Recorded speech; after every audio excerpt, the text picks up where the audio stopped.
ஜெம்பக்தி நேயர்களுக்கு அன்பான வணக்கம். சிவாய நம. திருச்சிற்றம்பலம்.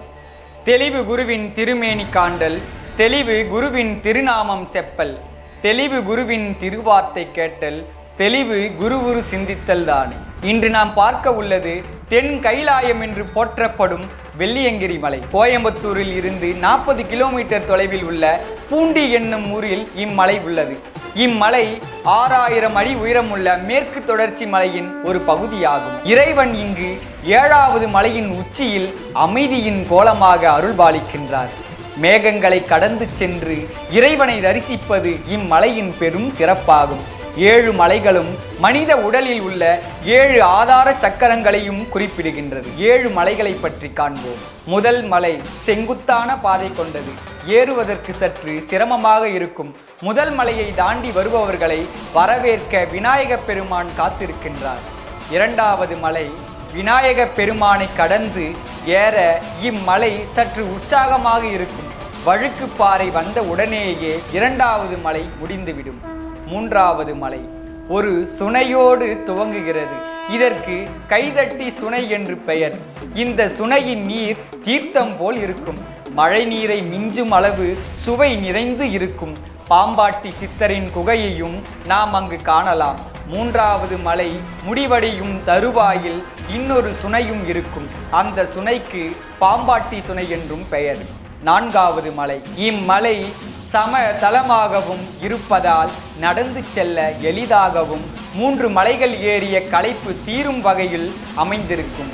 இது மண்மலையாக இருப்பதால் நடப்பதற்கு சற்று நன்றாகவும் இருக்கும். இந்த 4ஆம் மலையில்தான் ஒட்டர் என்கின்ற சித்தர் ஜீவசமாதியும் இருக்கின்றது. முதல் முறை செல்பவர்கள் கட்டாயம் அங்கு சென்று தியானம் செய்வது மிகவும் மகத்தானது. 5வது மலை பீமன் கலியுருண்டை மலை. பஞ்ச பாண்டவர்கள் தாராபுரத்தில் தங்கியிருந்து வெள்ளியங்கிரிக்கு வந்து வழிபட்டனர் என நம்பப்படுகிறது.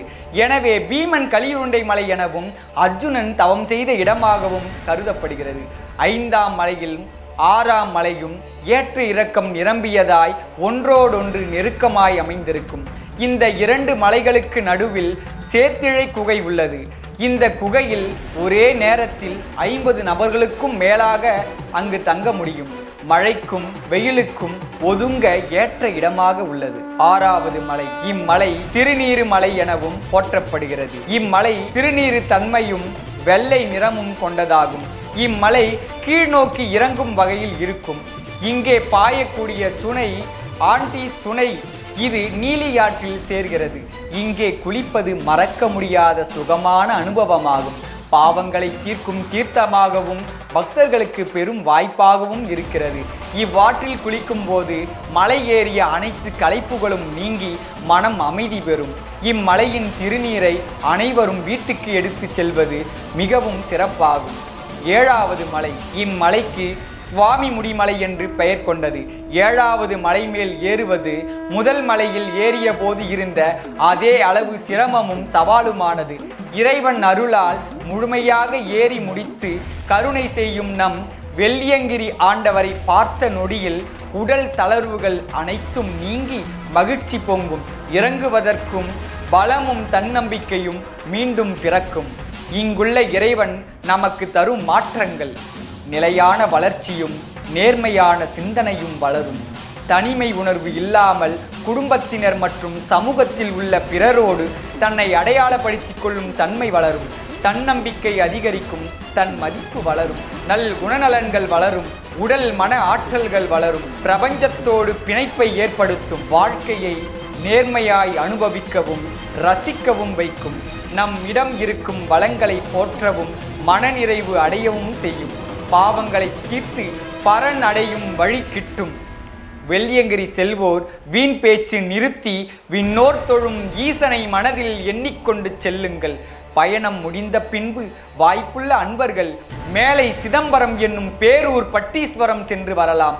காமதேனு இறைவனை நோக்கி தவம் புரிந்த இடம் மற்றும் பல சிறப்பு மிகுந்த தலமாகும். காந்திபுரத்தில் இருந்து 10 கிலோமீட்டர் தொலைவில் உள்ள இவ்வாலயம் மிகவும் சிறப்பு வாய்ந்தது. இப்பதிவு பயனுள்ள வகையில் இருக்கும் என்று நம்புகின்றேன். நன்றி, வணக்கம். அடுத்த காணொளியில் நல் தகவலோடு சந்திக்கின்றேன். சிவாய நம. திருச்சிற்றம்பலம். அண்ணாமலையார் மலரடிகள் போற்றி.